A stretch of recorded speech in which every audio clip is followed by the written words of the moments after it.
Avivamento evangélico na Grã-Bretanha. Mesma coisa, a situação na Inglaterra não era nada boa.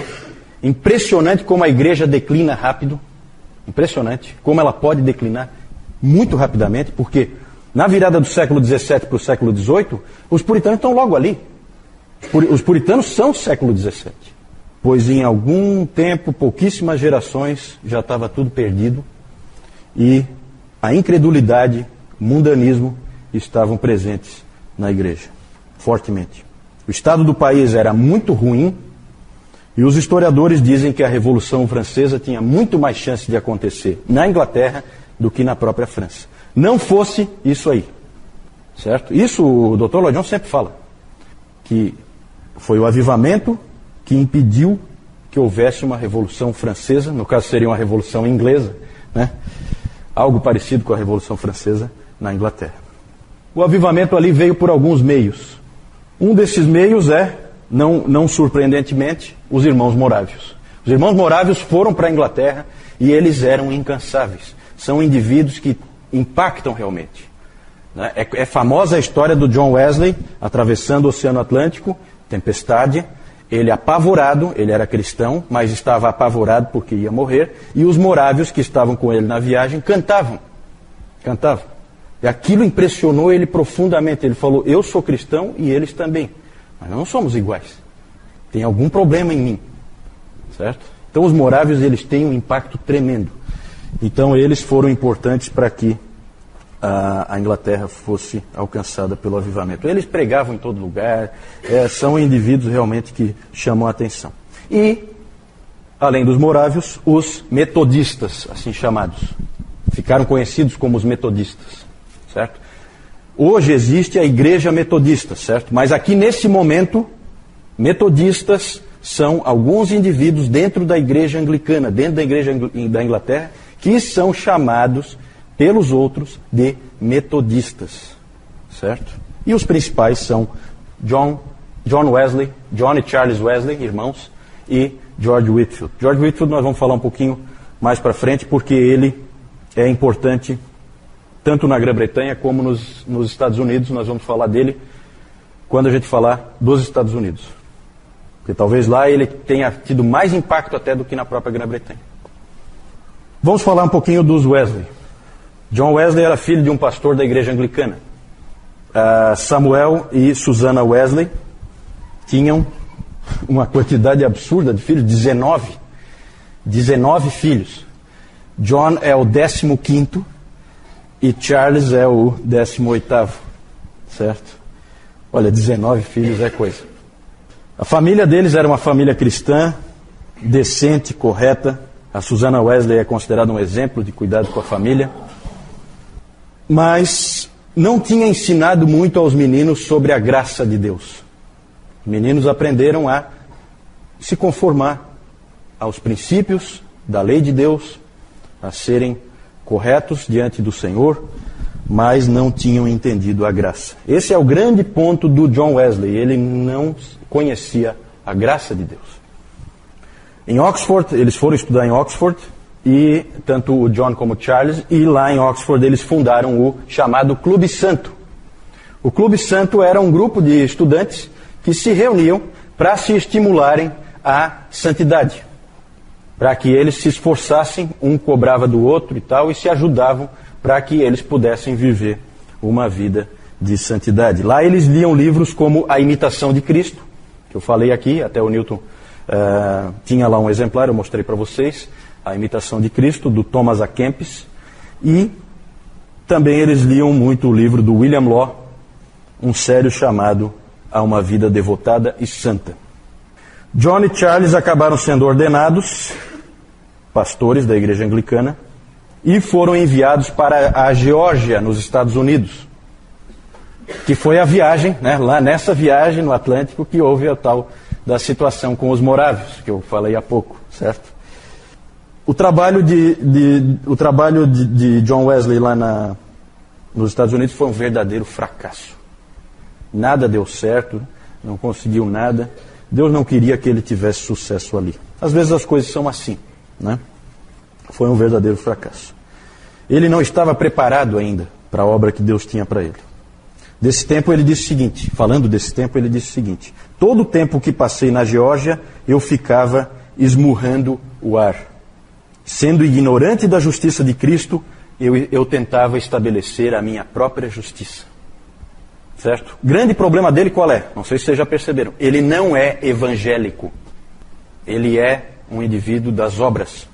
Ele crê na Bíblia, ele é ortodoxo, o Clube Santo inteiro, eles eram ortodoxos, eles criam nas verdades bíblicas, mas eles não tinham entendido a graça. Isso é muito comum que cristãos não entendam a graça. Há distorções para todos os lados, e Deus é que acaba abrindo os olhos e fazendo as pessoas entenderem.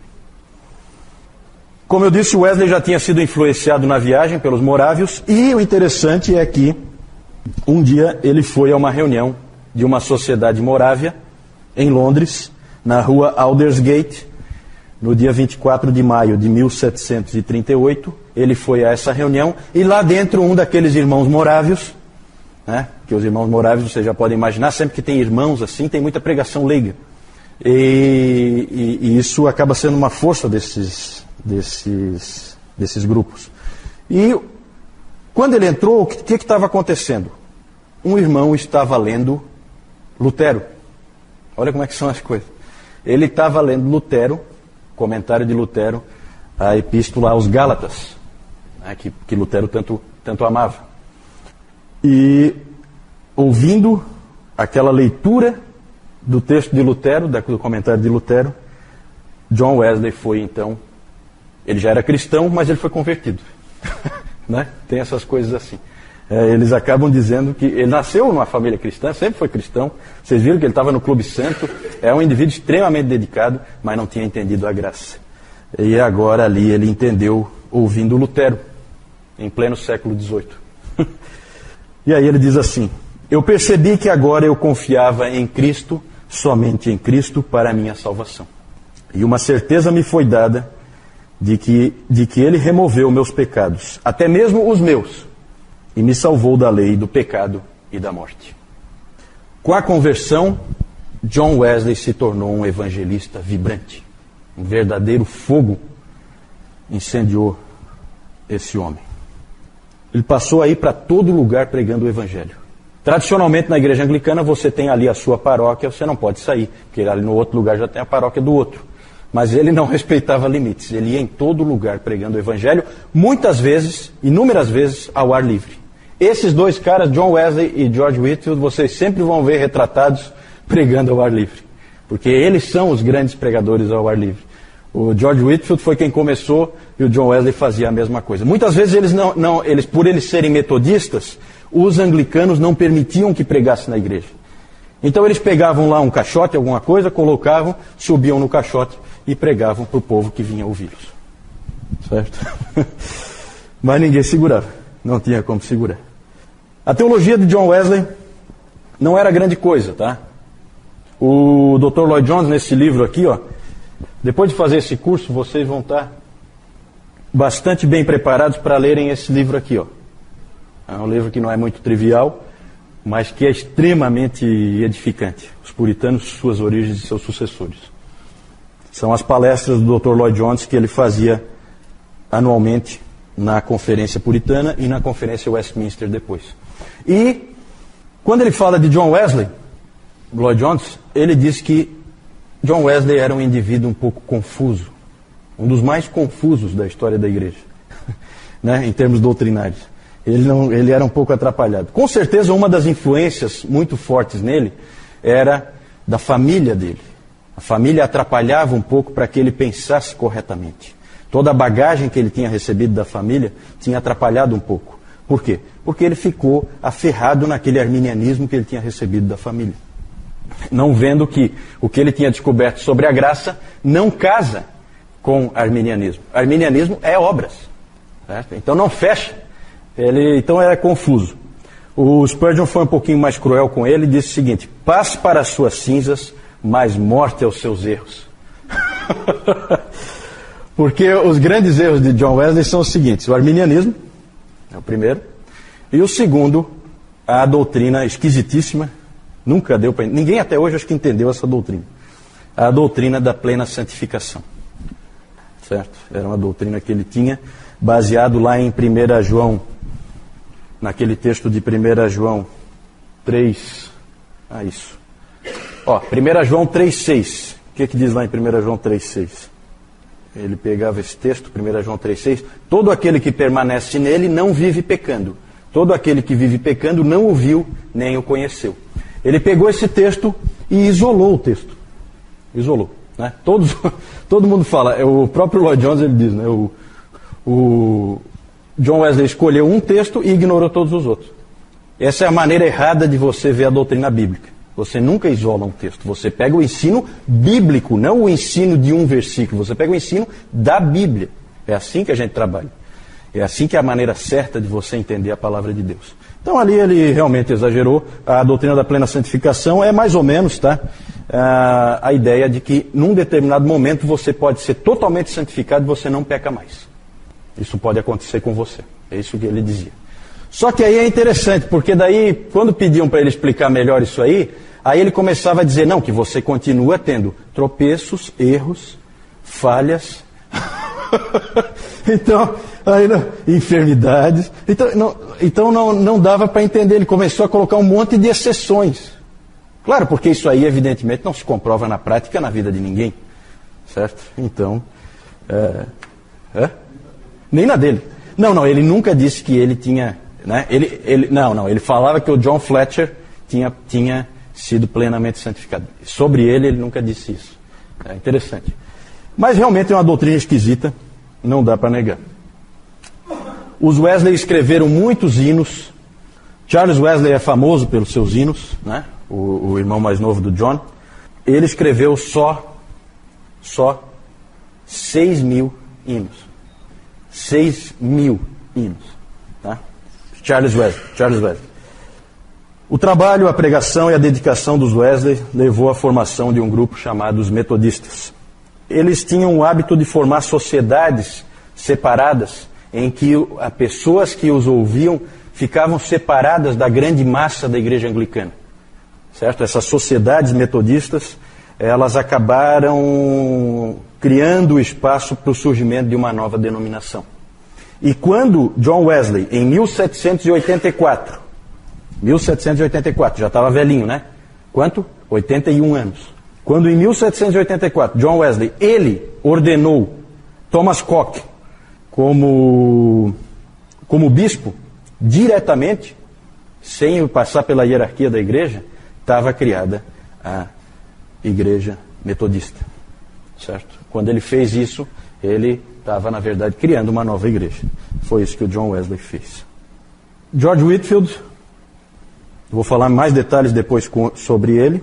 Na verdade, Whitefield foi convertido, ele era do Clube Santo também, foi convertido antes de Wesley.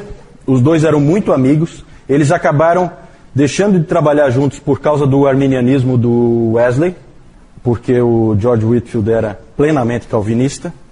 E então não dava para trabalhar junto, mas eles sempre permaneceram amigos. Até o próprio George Whitefield pregou. Certa vez perguntaram para ele se ele achava que ele ia encontrar John Wesley no céu. E aí ele respondeu, porque o sujeito estava tentando induzi-lo a dizer que John Wesley é um herege e que, portanto, Wesley não seria encontrado no céu. Aí o Whitefield respondeu, não, eu acho que eu não vou encontrá-lo. Aí o sujeito ficou feliz, né, com a resposta. Só que o Whitefield complementou. Ele disse, ele vai estar tão perto do Senhor e eu tão longe que eu não vou ter oportunidade de encontrar com ele. Né? Nisso ele puxou o tapete do sujeito que queria jogar o John Wesley como não irmão. Né? Nós vamos falar um pouquinho mais do George Whitefield depois, figura extraordinária.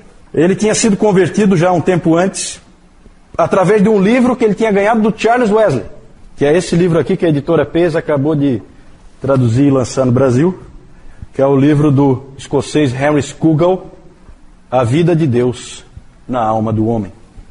Aqui na frente tem até um dizer do George Whitefield, né? Que eles colocaram aqui. Ó. Eu não sabia o que era a verdadeira religião até que Deus me enviou este excelente tratado. Outra coisa que ele disse também sobre esse livro, ele falou, foi o meio pelo qual Deus me mostrou que eu precisava nascer de novo ou seria condenado. Esse avivamento também teve a influência, especialmente junto a George Whitefield, também não de um conde. Lá o Zinzendorf era o conde que estava ligado lá ao pietismo. Aqui não é um conde, é uma condessa. Celina Hastings, a condessa de Huntingdon.